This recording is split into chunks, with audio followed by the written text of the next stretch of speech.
বসে আছি, যেই খনির বিষয়বস্তু নিয়ে তোমাদের কাছে আমি বসে আছি, যেই খনির একজন আমি সাধারণ কর্মী, যেই বিষয়বস্তু সম্পদ তোমাদের কাছে তুলে ধরতে চাই, আমি চাই কিছু তোমরা তা গ্রহণ করো এবং দেখো তোমাদের এই যে জীবনের যে এত দুঃখ, এত ব্যথা, এত অভাব, এবং এই বিষয়বস্তু যদি তোমরা নিয়ে নিতে পারো তবে দেখবে এগুলোর সমাধান হয়ে যাবে, এগুলো নগণ্য হয়ে যাবে, এগুলোর দাম তোমাদের কাছে কিছুই থাকবে না। সুতরাং তোমরা এত সহজে আমাকে পাচ্ছ, আমি সহজে দিতে চাই, তোমরা কিছু নেও।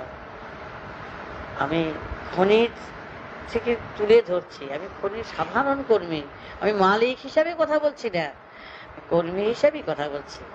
তাই তোমাদের কাছে আবার বলছি যে অযথা সময় নষ্ট না করে, আমার সময় অযথা নষ্ট না করে, তোমরা সময় নষ্ট না করে, যদি কিছু নেওয়ার থাকে আর যেটুকুনো নিয়ে বসে আছি সেটুকুনো যদি নেও, মনে হয় এই বাস্তব জীবনে, সমাজ জীবনে চলার পক্ষে যাহা পেলে তোমরা মনে করো সমস্যার সমাধান হবে, তার চেয়েও আমি মনে করি তার চেয়েও বেশি পেয়ে যাবে বলে আমি মনে করি, আরো বেশি সমস্যার সমাধান হবে বলে মনে করি।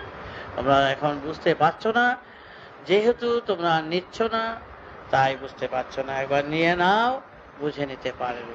তাই বলছি সময় নষ্ট করো না, সময় হারাবে না।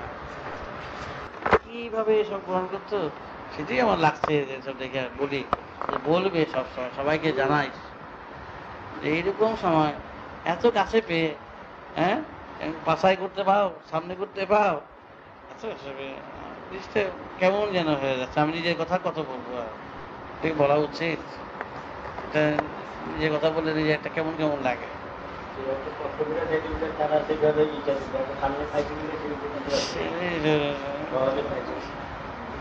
একেবারে অতি সুন্দর ভাবে তোমরা নিতে পারবো, একেবারে একটা জুয়েল হয়ে যেতে পারো।